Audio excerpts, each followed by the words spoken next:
네, 한여름이란 말이 조금은 어색해진 때가 됐습니다. 낮에는 아직도 덥지만 해가 지고 나면 바람이 선선하게 불곤 하는데요. 치열했던 하루가 지나고 나면 그 이후에 찾아오는 평온함처럼 말이죠. 목표를 향한 노력과 열정도 참 중요한데요. 우리가 잠시 쉬어가는 것도 참 중요합니다.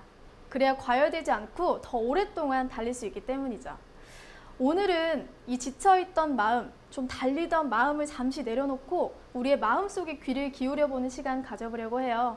정회도 타로 마스터님을 박수로 한번 모셔볼게요. 안녕하세요. 네, 안녕하세요. 반갑습니다. 타로 마스터 정혜도입니다. 네, 타로라고 하면 어떤 이야기가 펼쳐질까 진짜 궁금해지는데 어떤 이야기 들려주실 건가요? 오늘은 제가 그동안 10년 동안 연구를 했습니다. 타로 카드 상담과 강연을 하면서 어떻게 하면 부자가 될 것인가라는 주제로 연구를 했고요. 그 연구의 결과로 제가 78장의 부자의 그림을 만들었거든요. 직접 만들었습니다. 그래서 그 부자의 그림을 함께 써서 부자의 기운, 부자의 그림을 같이 써서 부자의 기운, 부자의 마음, 부자의 돈, 이 세 가지 요소를 통한 부자가 되는 방법에 대해서 한번 강연을 하려고 합니다. 네. 굉장히 흥미로운 그림들이 있을 것 같아요. 네. 네, 그림에 되게 잘 몰라서 보시기만 해도 기운이 확 느껴지는 그리고 마음을 딱 파악할 수 있을 정도로 제가 그림을 아주 정성껏 1년 동안 만들었습니다. 네. 기대하면서 들어보겠습니다. 네, 생각의 흐릅니다. 청산유수 정회도 타로 마스터님의 강연을 박수로 한번 청해 보겠습니다.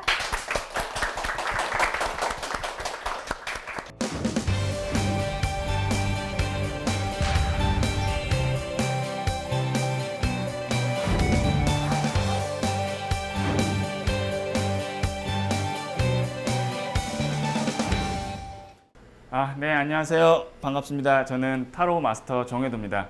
네. 제가 오늘 맡은 강의의 주제는 어떻게 부자가 될 것입니다. 저는 제 소개를 조금 해보면 저는 마인드 매지션이라고 저 스스로 이야기합니다. 저는 지금까지 사람들의 마음을 읽고 그 마음의 변화를 일으키는 일을 해오고 있는데요. 제가 사람들의 마음을 읽는 도구로 타로 카드를 활용하고 있습니다. 지금까지 제가 1대1로 상담한 인원이 한 10,000명이 넘습니다. 그리고 한 200회 이상 강연을 통해서 15,000명에게 강연을 해봤고요.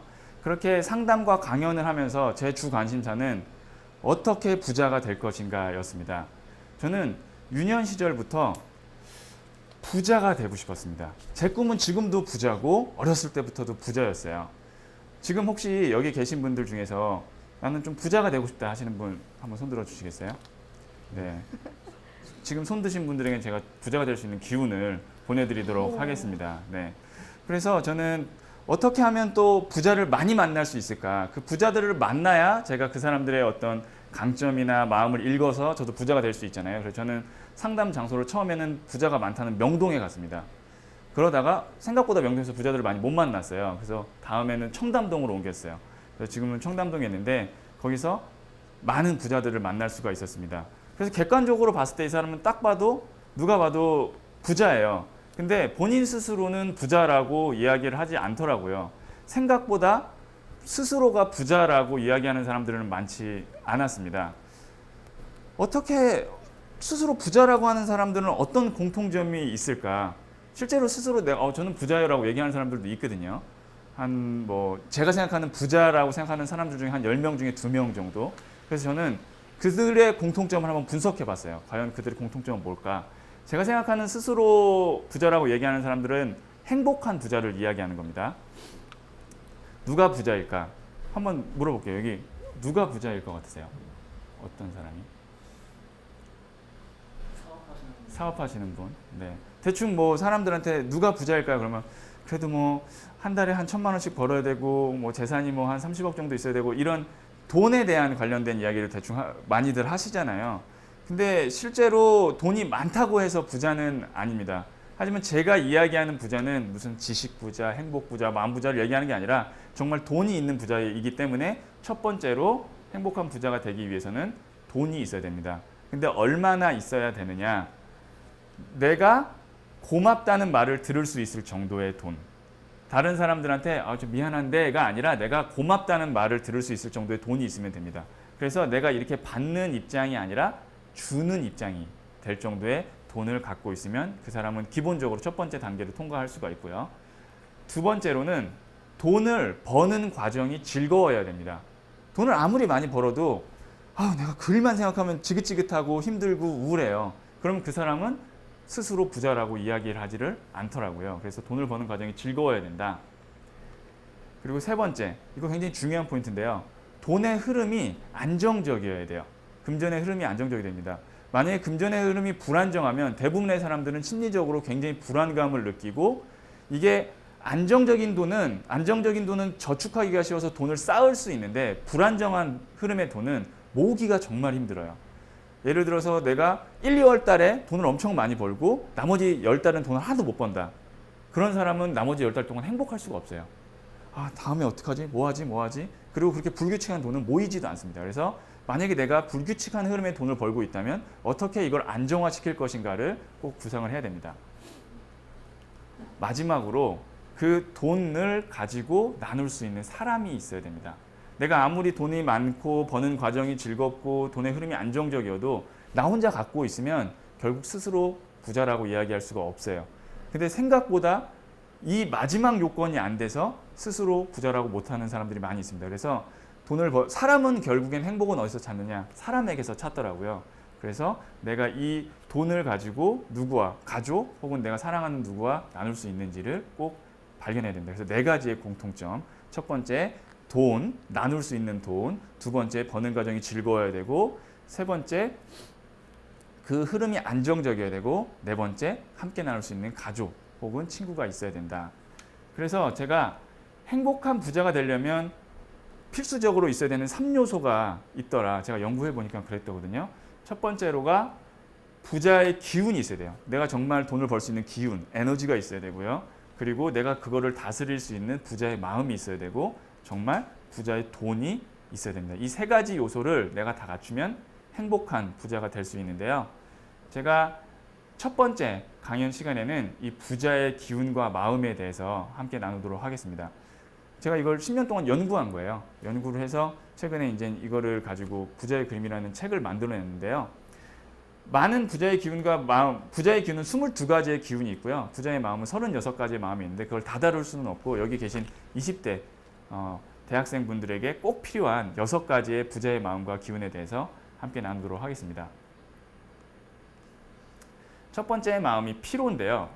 생각보다 20대 대학생분들이 피곤해요. 저 너무 아파요. 라는 이야기를 많이 하세요. 그래서 저도 상담을 하다 보면 이거 진짜 좋은 기회니까 이거 시험 기회를 꼭 잡아라. 면접 기회를 잡아라. 그런데 다음번에 왔을 때는 선생님 저 아파가지고 시험 못 봤어요. 저 아파가지고 면접 망쳤어요. 라는 얘기를 굉장히 생각보다 많이 듣습니다. 너무 안타까워요. 그런 경우. 왜냐하면 여러분들이 취업을 하시거나 만약에 창업을 하셨을 때 아프다라는 거를 좀처럼 이해해 주지 않아요. 실제로 현실의 문제에서는. 그래서 참 그런 점들이 안타까웠는데, 결국에는 20대들이 체력 관리를 해야 되거든요. 그 체력에 관련된 제가 좋은 영상을 하나 보여드리고 말을 이어가도록 하겠습니다.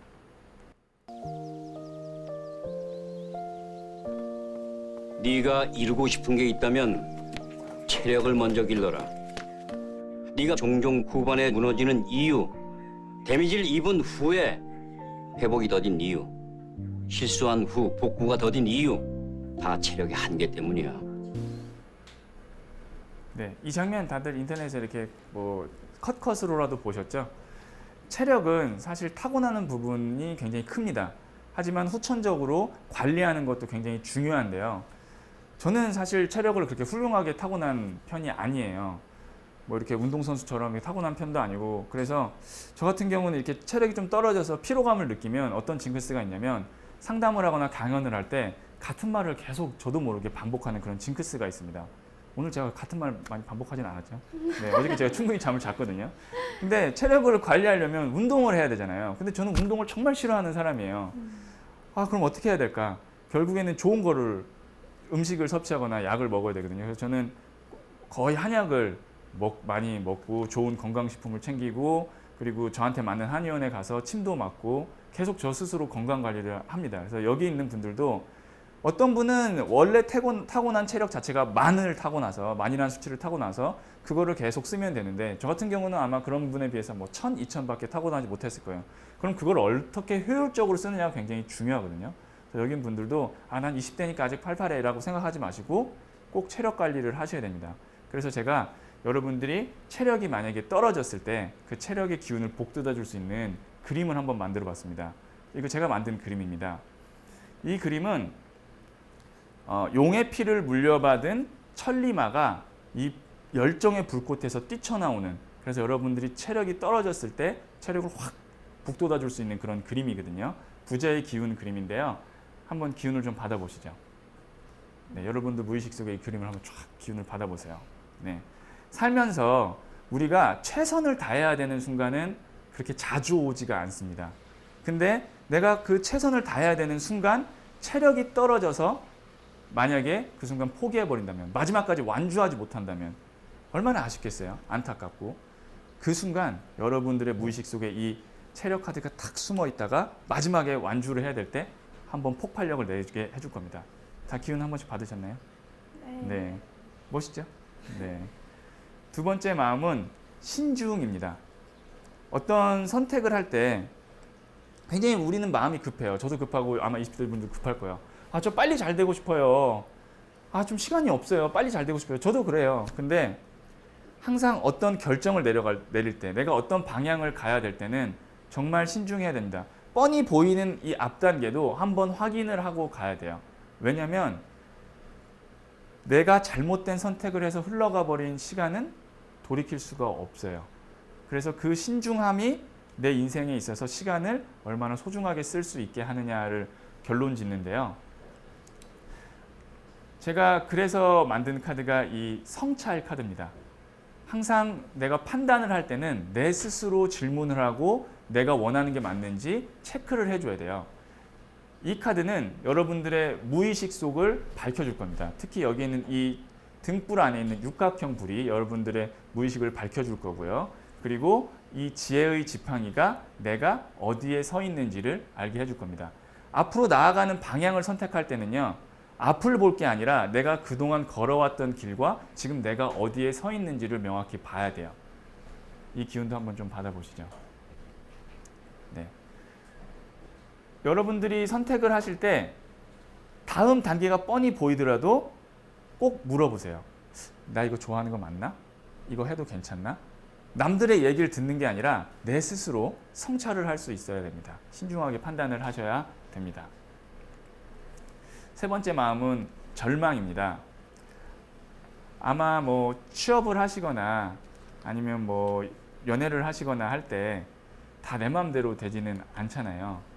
뭐 내가 정말 열심히 준비했던 어떤 취업하려고 하는 회사에서 뭐 나를 거부할 수도 있는 거고, 아니면 내가 정말 사랑했던 어떤 여자친구나 남자친구와의 관계에서도 이별을 할 수도 있는 거고. 혹시 여기 있는 분들도 다들 한 번씩은 그런 절망을 겪어보지 않았을까? 아무리 나이가 20대지만 겪어봤을 텐데요. 혹시 뭐 그런 절망을 겪어보셨나요? 말하기 좀 그렇죠. 너무 아픈 거예요. 그 절망 자체가. 이게 그 절망 카드거든요. 관에 칼이 10개 꽂힌 것처럼 진짜 이거 내 인생 여기서 끝나는 건가? 라고 생각할 만큼 힘든 순간이 있어요. 저도 뭐 그런 순간을 많이 겪었고, 저 같은 경우는 언제였냐면 제가 SBS 공채 10기 개그맨을 했었거든요. 그거를 그만둘 때 이런 마음이었어요. 꿈을 정말 꿨거든요. 저랑 같이 했던 어떤 형이 있었어요. 지금은 이제 그 형은 방송에 나오는데, 형하고 같이 이렇게 해서 열심히 해서 우리도 컬투 같은 그런 멋있는 사람이 돼서 대학교 축제, 우리 학교 무대에도 서기도 하고, 제 대학 선배였거든요. 축제 무대에 서기도 하고, 우리 그렇게 라디오도 하고 행복하게 살자. 항상 둘이 잠을 자면 새벽 4시, 5시에 잠을 자요. 계속 그 얘기하느라. 그런데 저는 버티지 못하고, 저는 재능이랑 열정이 부족해서 그만뒀거든요. 그때 진짜 내 인생 이렇게 끝나나? 그때 제 나이가 20대 중반이었었는데, 다 시간이 지나고 나면 안 되는 일에는 다 이유가 있더라고요. 그리고 시간이 지나고 나면 이렇게 뒷면에 태양이 떠오르는 것을 볼 수가 있습니다. 지금 혹시 절망적인 순간을 겪어보진 않으셨나요? 그래도 여기 있는 분들 중에. 한번 겪어본 적이 있으시죠? 네, 제가 보면 알아요. 저는 보면 알거든요. 네.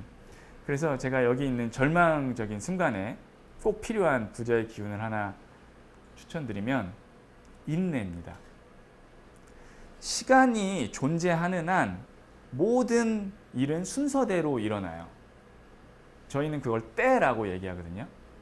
다 사람에게는 때가 있는데 아, 그때가 왜 안 오지? 안 오지? 아무리 그래도 그때가 와야만 내 거가 돼요. 내가 잘 되는 때, 안 되는 때 어느 정도 그 순간이 있는데 그 순간 내가 얼마나 잘 차분하게 인내하고 기다리느냐가 굉장히 중요합니다. 지금 이 모래시계에 모래알이 이렇게 하나씩 하나씩 떨어지잖아요. 그러다 보면 이 모래시계가 다 떨어지면 내 내적 성숙으로 쌓여요.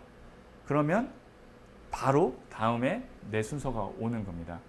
어떤 분들은 이런 질문도 해요. 아, 내가 지금 잘 가고 있는 건지 잘 모를 때는 어떡하죠? 그리고 결국엔 갔을 때 이거를 내가 잘못된 길이면 어떡하죠?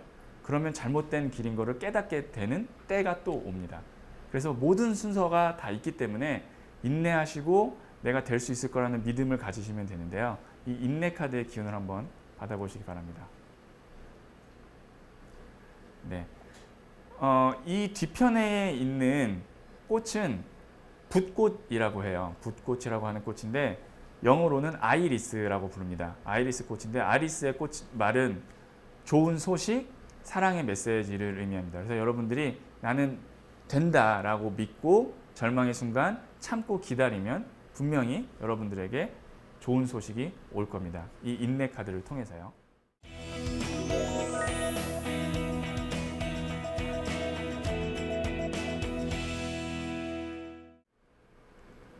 네 번째 마음은 여행입니다. 지금 대학생분들이면 대부분 이제 방학한 지 여름 방학한 지 한 달 정도 됐죠. 네. 그리고 여름 휴가철이고요. 딱 이때 무슨 고민을 할까요? 여행을 갈까 말까라는 고민을 하고 있는데요. 혹시 여기 여행을 좀 다녀오신 분 있나요? 이번 올해 연도에 없으신가요? 네. 여행을 가는 데 있어서는 세 가지가 필요하다고 합니다. 첫 번째 뭐가 필요할까요? 돈, 그렇죠. 오늘 주제가 돈이었으니까 돈이 딱 나왔어야 됩니다. 네, 돈이 필요합니다. 그리고 시간, 그리고 건강. 이 세 가지가 필요한데요. 20대에게는 시간과 건강이 있지만 뭐가 없죠? 돈이 없어요. 30, 40대가 되면 돈과 건강은 있지만 시간이 없어요. 5, 60대가 되면 시간과 돈은 있지만 건강이 없어요. 시간과 건강은 빌릴 수가 없습니다. 그러면 돈은 빌릴 수가 있잖아요. 결국에 여행은 20대에 돈을 빌려서 가야 된다라는 논리가 성립이 되는데요. 저는 부자가 되고 싶다라는 유년 시절부터 그런 생각을 갖고 있어서 20대 때는 아, 여행은 사치야. 내가 무슨 여행을 가, 내가. 그렇게 생각하면서 여행을 한 번도 안 갔어요. 네. 그러다가 여행을 한 번도 안 가다가 30대 때는 제가 창업 강의도 좀 많이 하거든요. 제가 전공을 지금 경영학 박사과정을 하고 있어서 창업 강의를 많이 하는데 창업 강의를 하다 보면 실리콘밸리 얘기를 많이 하게 돼요. 근데 저는 한 번도 안 가봤거든요. 근데 가보지도 않은 곳을 제가 얘기하는 것 자체가 굉장히 뭔가 좀 스스로가 부끄럽더라고요. 그래서 약간 울며 겨자 먹기식으로 작년에 처음으로 미국을 가보고 실리콘밸리를 가봤습니다. 그때 느낀 게 내가 이거를 20대 때 왔더라면 좀 생각이 많이 달라졌을 텐데 라는 후회를 하게 됐거든요. 여러분들 지금까지 열심히 잘 살아왔습니다. 지금 옆에 보시면 뒤에 이렇게 컵이 쌓여 있잖아요. 이 청년이 여행을 가는 와중이거든요. 근데 표정이 굉장히 가볍고 밝죠. 그리고 그냥 가벼운 마음으로 가는 거예요. 그리고 대부분 여행을 갔다 와서 하는 말이 에이, 이번 여행 괜히 갔다 왔네. 그런 경우는 거의 없습니다. 대부분 갔다 오길 잘했다라고 이야기를 하거든요. 그래서 여기 계신 분들 여행 가기를 고민하고 있다면 꼭 가셨으면 좋겠습니다. 20대 때 가는 여행과 30대 때 가는 여행은 완전히 같은 장소라도 다르거든요. 그래서 꼭 가셨으면 좋겠고요. 혹시 망설이는 분이 있다면 제가 이 카드를 기운을 전하고 싶습니다. 이 카드는 도전의 기운을 갖고 있는 카드인데요. 그림입니다. 지금 보시면 여러분들에게는 이 반짝이는 별처럼 수많은 가능성이 있어요. 근데 내가 눈을 가리고 단지 그것을 보지 못하고 있을 뿐입니다. 만약에 여러분들이 여행을 통해서 이 눈이 풀리면 지금 이거 뭐죠? 날개죠? 날개가 딱 돼서 여러분들 가능성으로 날아갈 수가 있습니다. 그래서 이 기운을 한번 좀 받아보시죠. 네, 멋있죠? 네. 이 밑에 있는 구름은 미지의 세계와 가능성을 의미하고요, 상징적으로. 그리고 이 목에 그려진 태양은 열정이나 혹은 신의 은총을 얘기합니다.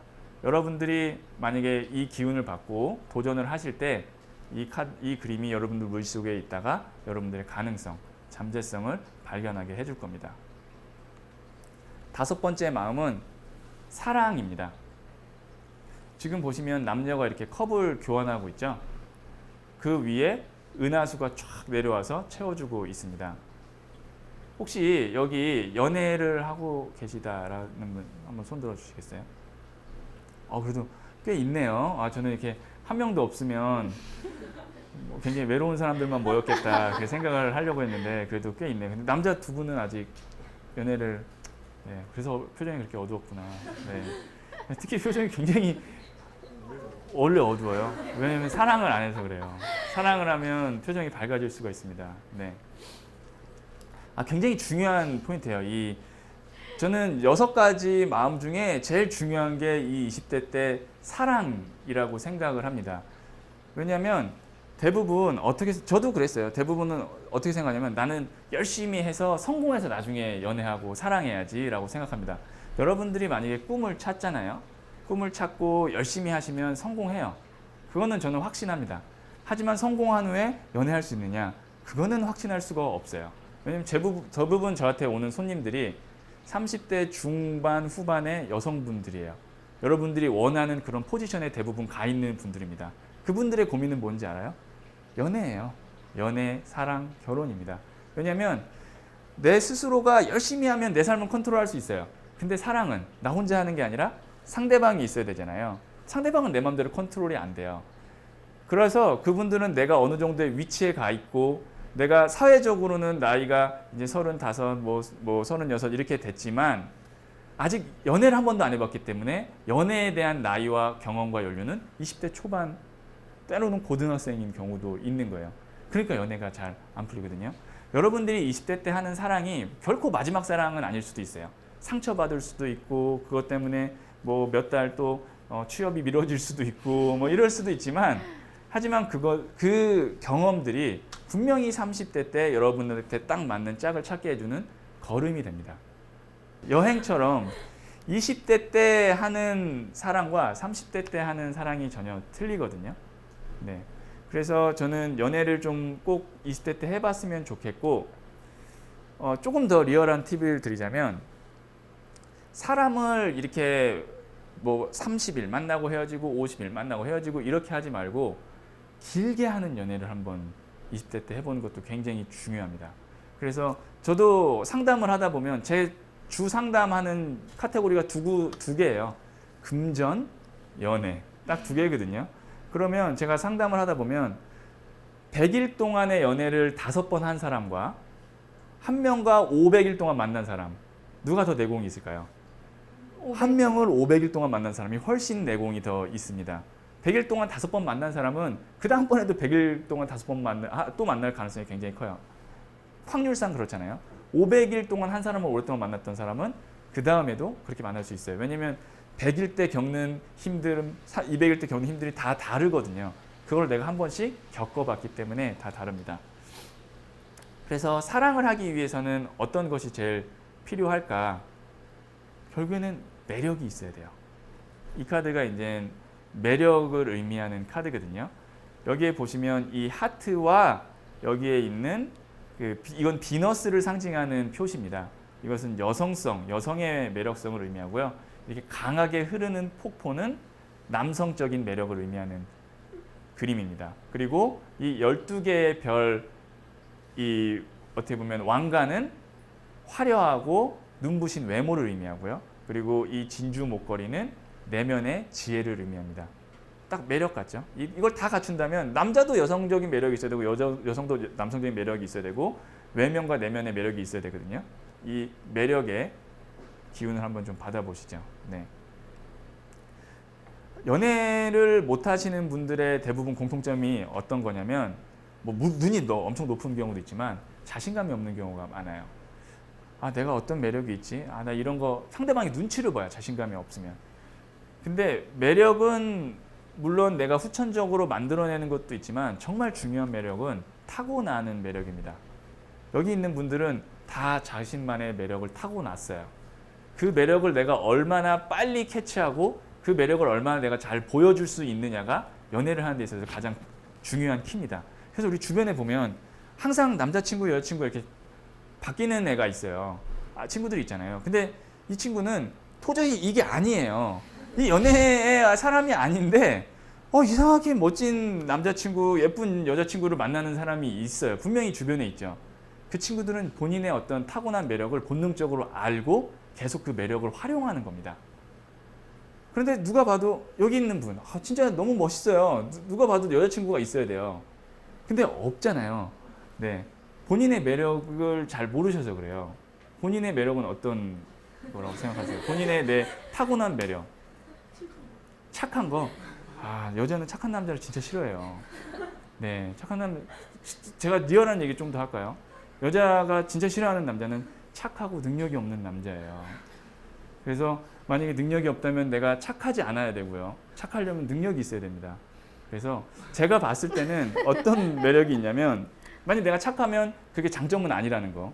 네, 제가 볼 때는 어떤 매력이 있냐면 눈빛이 굉장히 좋아요. 예, 눈빛이 굉장히 깊고요. 그래서 저는 사람을 10,000명을 봤어요. 그 사람을 보면 그 사람 매력이 어떤 건지 알거든요. 그래서 그 눈빛으로 상대방 여성분을 한 얘기할 때 1분, 2분 정도로 지속적으로 보면 진짜로 제 말을 믿고 한번 그렇게 해보세요. 눈빛이 굉장히 중요하고요. 또 여기도 아직 남자친구가 없다고 그러셨나요? 없다고 했나요?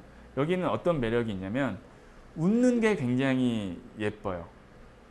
저는 사람을 계속 봐요. 이렇게 쭉 강연을 하면서도 그 사람 특징이 뭔가 보는데 웃는 게 굉장히 예뻐요. 그래서 남자친구라 내가 관심 있는 사람 봤을 때 많이 웃어주세요. 그러면 남자분들이 마음을 열 거예요.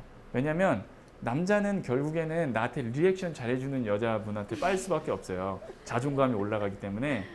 그래서 그 남자분을 보면 웃기지 않더라도 잘 웃어주시고 여기 있는 분은 계속 지속적으로 쳐다봐 주시고. 네. 마지막으로 6번째 마음은 소망입니다. 여자가 지금 이 한 여성이 간절하게 기도를 하고 있어요. 그래서 그 기도가 하늘에 닿았는지 부처님의 꽃인 연꽃이 이렇게 바닥에서 피면서 그 기도를 응원하고 있습니다. 여기 계신 분들 중에 하루에도 한 10몇 번씩 제발 됐으면 좋겠다, 제발 됐으면 좋겠다 그렇게 간절하게 바라는 게 있으신가요? 혹시 있다면 하나만 좀 얘기해 주실 수 있나요? 그럼 제가 될 수 있게 기도를 여기서 한번 해드릴게요. 어떤 기도를 하고 계신가요? 어떤 게 좀 잘 됐으면 좋겠다, 제발. 연애, 네, 연애, 네. 연애는 잘 될 것 같아요. 네, 연애는 잘 될 것 같습니다. 제가 간절하게 바랬으면 좋겠다라고 얘기하는 포인트는 뭐냐면 구체적으로 생각해야 돼요. 부자가 됐으면 좋겠다. 그냥 좋은 사람 만났으면 좋겠다가 아니라 좋은 사람도 어떤 스타일의 어떤 걸 나한테 해줄 수 있고 내가 어떤 걸 해줄 수 있는 그런 남자. 구체적으로 간절하게 바라면 내 마음속에 그 에너지가 발생이 돼서 그 에너지가 밖으로 표출되고 그게 진짜로 눈앞에 드러나거든요. 근데 생각보다 어떤 걸 간절히 소망하세요? 라고 물어보면 저 그냥 행복하게 살고 싶어요. 부자 되고 싶어요. 이렇게밖에 얘기를 안 해요. 소망은 구체적으로 해야 돼요. 제가 사실 MBC의 그 마이 리틀 텔레비전 프로그램에 꼭 나가고 싶었어요. 다른 프로그램들은 나가도 사실 저한테 그렇게 큰 어떤 어필이 안 돼요.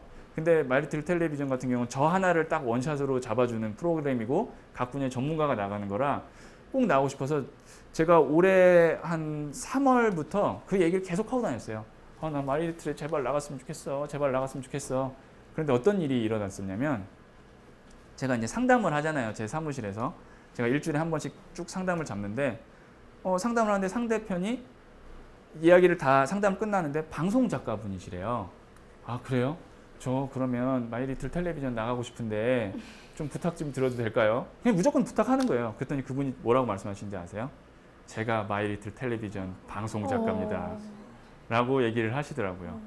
그래서 제가 저 그러면 제가 기획안을 보낼게요. 그래서 제가 기획안을 보냈어요. 그랬는데 다 아마 일정이 다 잡혀져 있는데 아마 어떤 일정이 펑크가 난 것 같아요. 그래서 그분을 만난 지 일주일 만에 그분이 저한테 전화가 왔어요.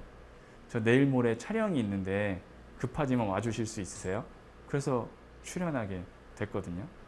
간절히 바라면, 구체적으로 바라면 이루어집니다. 그래서 혹시 어떤 걸 좀 구체적으로 바라실까요? 저는 그러면 평창 올림픽 때 네. 공중파 메인 앵커 자리에 앉아 있고 싶은데. 굉장히 구체적이고 네. 좋아요. 그리고 여기서 말씀을 하셨기 때문에 제가 볼 땐 충분히 될 것 같고요. 그리고 제가 될 수 있게 책을 한 권, 네, 이거 그 기운을 담은 제 책이거든요. 감사합니다. 네, 선물로 한 권 드리도록 하겠습니다. 네. 감사합니다. 그리고 여기 다들 이제 바라실 거 아니에요. 그럼 제발 제발 하는 게 이제 하나씩 생겼을 겁니다. 그 기운을, 그 소망을 북돋아 줄 수 있는, 이루게 만들어 줄 수 있는 기운 카드를 제가 만들어 봤습니다. 용인데요. 이거는 기적의 기운을 의미하는 그림입니다. 제가 이것도 다 만든 거고요. 지금 용은 중국에 등장하는 전설 속의 동물이에요. 비와 바람을 관장한다고 하고요. 그리고 이 용이 물고 있는 여의주는 여의주, 같을 여, 뜻의 구슬주. 하늘의 뜻과 사람의 뜻을 같게 만들어준다라고 해서 이 여의주는 사람의 소망을 들어주는 힘을 갖고 있습니다. 그리고 준비된 자에게 기적을 만들어주기 위해서 이 용이 천년의 잠에서 깨어났거든요. 이 기적의 기운을 한번 좀 받아보시고 여러분들이 지금 제발이라고 소망하는 거 한번 다시 한번 좀 기도해 주세요. 네. 여기서 또 마지막으로 한 분만 더 어떤 소망이 있으세요? 저요? 네. 유명한 안무가. 유명한 안무가? 네. 유명한 안무가라는 건 어떤 무대에 서면 유명한 안무가죠? 어떤 무대라기보다는 네. 제이블랙. 제이블랙. 네. 제이블랙이라고 계신데 네. 약간 춤추는 사람들이 많이 네. 존경하는 분이거든요. 네. 그분처럼 이렇게 세계적으로 좀 세계적으로 제이블랙 같은 네. 댄서가 되고 싶다. 네. 이걸 보시면서 구체적으로 한번 그려보세요. 어떤 소망을 갖고 계신가요? 내년에 세관 시험 있는 거 세관 시험 있는 거 그거 잘 합격할 수 있게 합격할 수 있게 몇 월에 있죠? 한 6월 달 6월 달. 네, 내년 6월 달. 2017년 6월이죠. 2017년에 있는 6월에 세관 시험에 합격하는 거. 네. 무의식 속에 딱 이 기적을 일으켜주는 부자의 그림 카드가 여러분의 마음속에 있다가 그 기적을 이루어 줄 겁니다. 혹시 나는 여기서 또 한번 말하고 싶다. 말하면 돼요. 네. 입이 근질근질하신 것 같은데. 네. 어떤 소망이 있으시죠? 네. 8월에 어떤 시험이요? 플렉스. 네. 좋은 성적 받았으면 좋겠다. 몇 점이요? 800점. 네, 800점. 소망은요, 구체적이어야 돼요. 언제까지 내가 어디에 어떤 무대에 혹은 어떤 시험에 몇 점을 받겠다라고 구체성을 있게 내 마음속에 잡아야 됩니다. 그러면 이 기적 그림이 여러분을 도와줄 겁니다. 지금까지 반드시 이제 우리가 행복한 부자가 되기 위해서 필요한 6가지의 마음과 기운에 대해서 한번 알아보았는데요. 이 그림은 제가 만든 부자 고래라는 그림입니다. 꼭 부자가 됐으면 좋겠다라는 생각에 어떤 걸 상징물로 할까 생각하다가 이 고래를 선택한 이유는 고래는 바다의 왕이잖아요. 가장 넓은 곳의 왕이고, 그리고 고래는 예전부터 이제 횡재, 기적, 큰 부를 의미했습니다. 근데 이 부자 고래의 특징 중에 하나가 뿔이 있어요. 그렇죠? 이 뿔은 정체성을 의미하거든요. 누구나 내 마음속에 깊이 마음속 망망대해 속에 보면 부자 고래가 헤엄치고 있습니다. 그래서 그 부자 고래를 발견하면 부자 고래가 이렇게 꼬리를 확 치켜 들을 거예요. 그건 성취를 의미하고요. 그리고 은하수가 이렇게 쭉 내려옵니다. 그 부자 고래를 축하하기 위해서. 한번 그 기운을 받아보시죠. 네. 대부분 여기 20대 분들에게 제가 아쉬웠던 거는 분명히 내 마음속에 행복한 부자가 될 수 있는 부자 고래가 헤엄을 치고 있는데 그거를 외면하면서 살아가는 경향이 있어요. 그냥 사회에 맞춰서 부모님의 기대에 맞춰 사는데 분명히 부자 고래가 내 마음속에서 헤엄치고 있습니다. 부자의 마음과 부자의 기운 그리고 내 간절한 소망 함께 이루어진다면 부자 고래가 헤엄치는 소리를 들을 수가 있을 거예요. 그 소리를 듣고 계속 따라간다면 여기에 있는 분들도 반드시 행복한 부자가 될 수 있습니다. 네, 행복한 부자가 반드시 될 수 있다는 의미에서 한번 같이 반드시 행복한 부자가 된다 하고 강연을 마치도록 하겠습니다. 반드시 행복한 부자가 된다. 네, 감사합니다.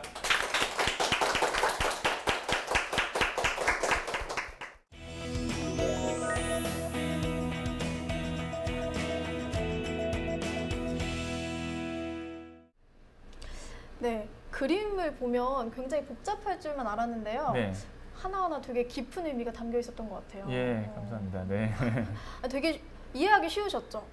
타로 그림 이렇게 보면은 네, 일반인들이 보면 사실 무슨 그림인지 잘 이해가 안 가거든요. 네, 네. 근데 그림이 되게 한 번에 이런 뭔가 기운이 정말 느껴졌던 것 같아요. 감사합니다. 네. 제가 딱 보시기에도 기운을 확 느낄 수 있게 음. 최대한 이렇게 단순하게 요소들만 넣어서 음, 정성스럽게 만들었거든요. 네, 부자의 마음이란 책이 정말 궁금해집니다. 부자의 그림. 아, 부자의 그림. 네, 죄송합니다. 책 부자의 제목 그림. 부자의 그림. 네, 네, 부자의 그림이 정말 네. 궁금해집니다. 그림 얘기를 좀 해보고 싶은데요. 네. 색칠을 어떤 식으로 하셨는지가 좀 궁금해요. 지금 제 책은 색칠을 제가 하는 게 아니라 이제 컬러링 북이에요. 어, 색칠을 여러분들이 하는 그런 책이거든요. 근데 제가 왜 이 그림이라는 요소를 선택을 했냐면 제가 이야기하고자 하는 것들은 기운이나 마음, 눈에 보이지 않는 것이기 때문에 글로 표현하는 데는 한계가 있었어요. 근데 그림은 글이나 말보다 더 많은 에너지와 어떤 메시지를 전달할 수가 있거든요. 그리고 자기가 맞춤형으로 그걸 받아들일 수 있기 때문에 그림이라는 요소를 선택을 했고요. 그럼 그거를 저 받아들이려면 어떻게 해야 될까 했을 때 그 그림을 보면서 몰입을 해야 되고 집중을 해야 되는데 그러려면 내가 직접 색칠을 하면 색을 칠하면서 사람은 무념무상이 되고 몰입을 하게 되거든요. 그렇죠. 그게 이제 컬러링 북의 어떤 안티 스트레스 효과라고 볼 수가 있는데 색을 칠하면서 아무 색이나 칠하셔도 돼요. 내가 원하는 색 칠하시면서 그 기운을 이렇게 받아들이는 거죠. 근데 아까 이렇게 그림 보여주셨잖아요. 네. 색칠된 거 네. 그림을.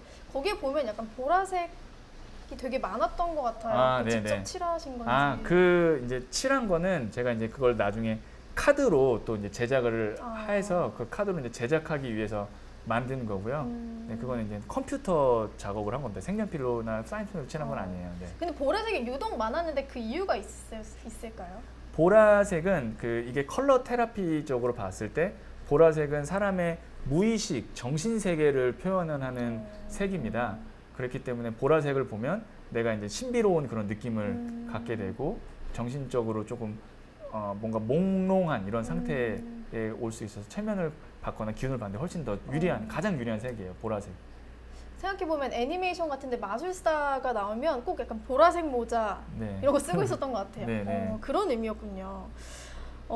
네, 다음 드리고 싶은 질문이 아까 모든 일에 때가 있다라고 말씀을 해주셨는데 마냥 기다리기만 해야 하는 건지 그러면 네. 아니면 다른 노력을 하면서 그 때를 좀 더 빨리 앞당겨야 하는 건지 좀 궁금하다는 질문이 있었어요. 제가 때를 기다려야 한다는 거는 내가 어떤 일에 있어서 실패를 했을 때 아까 절망 다음에 그 인내, 때 카드가 나왔던 네. 거거든요. 실패를 했을 때는 너무 그때 뭔가 내가 무리수를 던진다든지 아니면 인생을 포기해버린다든지 그렇게 하지 말고 다음 때가 올 때까지 약간 공백을 좀 둬야 된다라고 얘기를 했던 거고요. 그리고 뭐 아무것도 하지 않아도 때를 기다리는 게 맞나요? 라고 저한테 많이 물어보셨잖아요. 내가 너무 힘들면 아무것도 하지 않는 게 가장 큰 일을 하는 일일 경우도 많이 있습니다. 너무 힘들 때는. 그러면 좀 뭔가를 해야 할 것 같은 느낌이 들 때는 어떻게 해야 될까요? 그럴 때는 바로 내가 못하겠다. 그럼 도전 카드 혹시 아까 도전의 네. 기운, 눈가림, 그 도전의 기운처럼 해보는 거죠. 왜냐면 많은 가능성이 있는데 하지 않으면 그 가능성을 볼 수가 없어요. 네. 그 다음 얘기에서 여행 얘기도 많이 네. 해주셨어요. 한 친구가 여행을 정말 가고 싶은데 네. 국외로 이제 최근에 여행을 네. 떠나갔다 오셨다고 말씀하셨는데 좀 여행을 어떻게 가면 좋을지. 제가 여행 저도 사실 많이 안 가본 사람이기 때문에 어떻게 가는 게 좋다 이렇게 조언하기에는 네. 많은 여행 전문가분들에 비해서 좀 미흡한 면이 있지만 부족한 면이 있지만 여행은 제가 봤을 때는 그냥 표 끊고 가면 거기서 다 모든 것들이 해결되는 거고 거기서 걷는 시행착오가 사실 어떻게 보면 다른 어떤 관광지를 가는 것보다도 훨씬 더 많은 내 경험이 되고 자산이 되는 게 아닌가라는 생각을 합니다. 네. 이 질문을 사실 어떤 분이 사연으로 주신 건데요.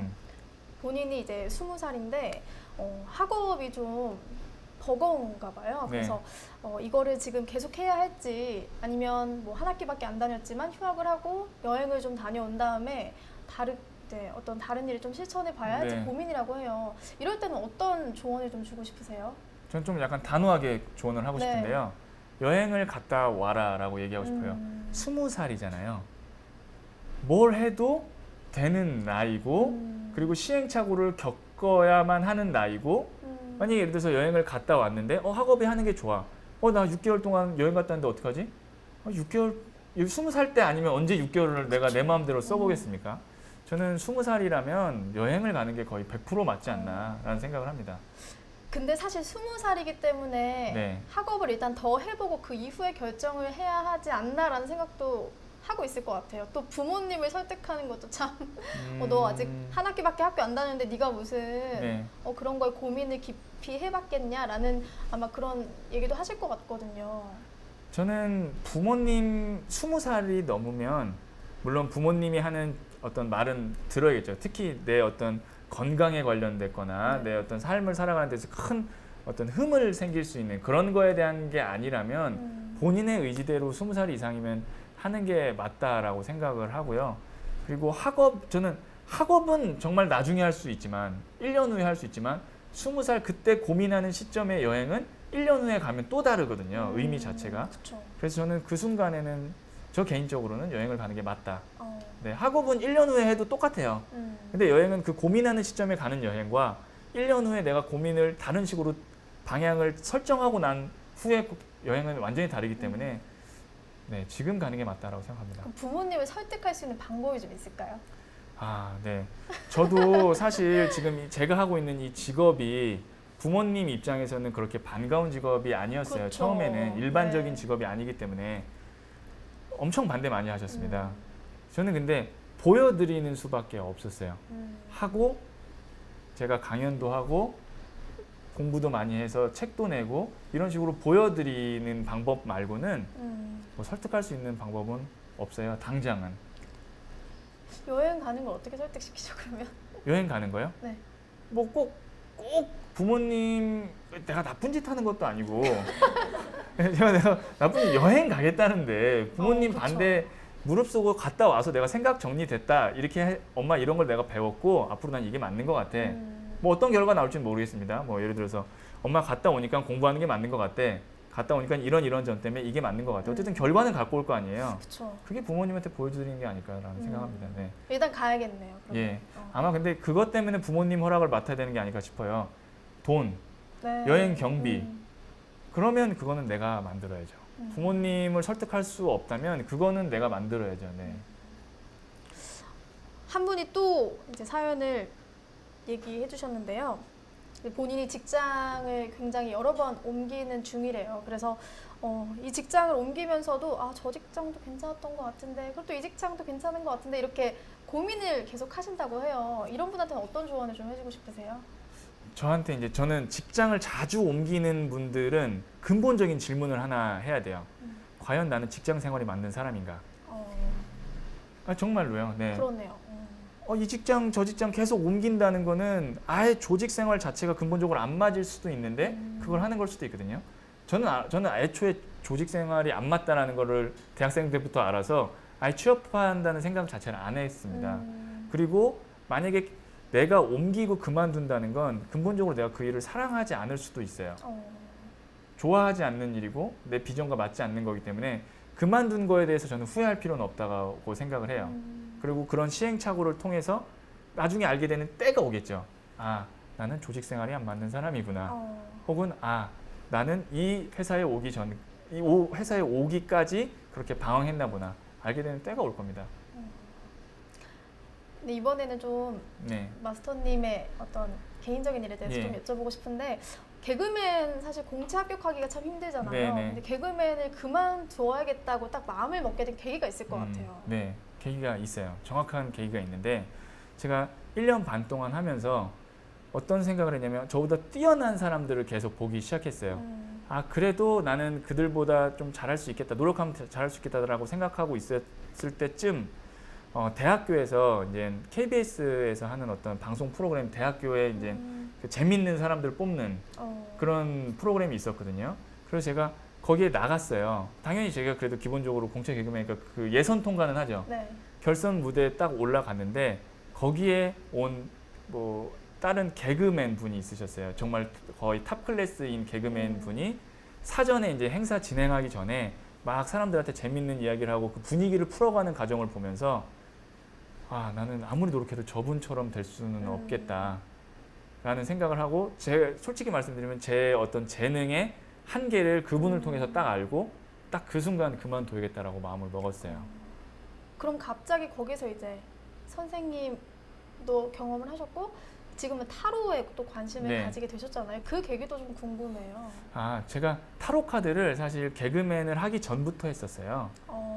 제가 대학로에서 이렇게 대학생 때 타로 카드 카페에서 이렇게 알바 비슷하게 하고 있는데 거기에 이제 개그맨 손님이 오시면서 저한테 선생님이 그러면 그렇게 재밌는 사람이면 시험을 해보세요. 그래서 제가 개그맨 시험을 보게 돼서 공채가 된 거거든요. 그러시구나. 네, 그래서 타로 카드를 처음 접하게 된 거는 제가 군대에 있을 때 후임을 통해서 접했는데 네. 그때 정말 군대 있을 때 얼마나 힘들어요, 외롭고. 그렇죠. 카드를 내 마음은 어떨까 딱 뒤집어 봤는데 데스 카드가 나오는 거예요. 데스, 죽음. 아니 내 마음을 알아주는 것 같은 거예요. 또 뽑아도 심장에 칼 꽂힌 카드가 나오는 거예요. 이 카드가 내 마음을 알아주네. 그때부터 계속 빠져들게 되더라고요. 그 후로 이제 타로 카드의 매력에 빠지게 됐죠. 용하네요, 아주 타로 카드가. 내 마음은 정확하게 읽어내더라고요. 네. 그렇구나. 타로를 굉장히 이제 신뢰하시는 거네요. 그렇죠. 저는 타로 카드가 미래를 맞출 수 있다라고 신뢰를 100% 하진 않습니다. 미래를 맞출 수는 없어요. 그냥 저는 예측하는 거라 생각하고요. 이 대신 어떤 걸 신뢰하냐면 타로 카드는 사람의 마음을 이 그림이라는 어떤 툴을 통해서 보여줄 수 있는 도구로는 확실하다라는 신뢰는 하고 있습니다.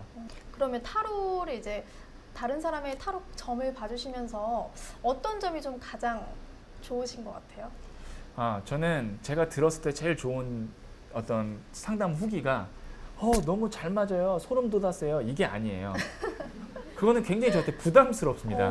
왜냐하면 다음번에 맞지 않으면 난 당신을 보지 않을 거라는 암시를 하는 거거든요. 제가 제일 듣기 좋은 말은 마음이 후련해졌어요. 혹은 생각이 좀 정리된 것 같아요예요. 딱 그것까지만 제가 할 수 있는 역할이라고 생각하기 때문에 저는 그 얘기 들었을 때 제일 보람이 있었던 것 같아요. 정말 심리 상담을 하시는 예. 기분이시겠어요. 네.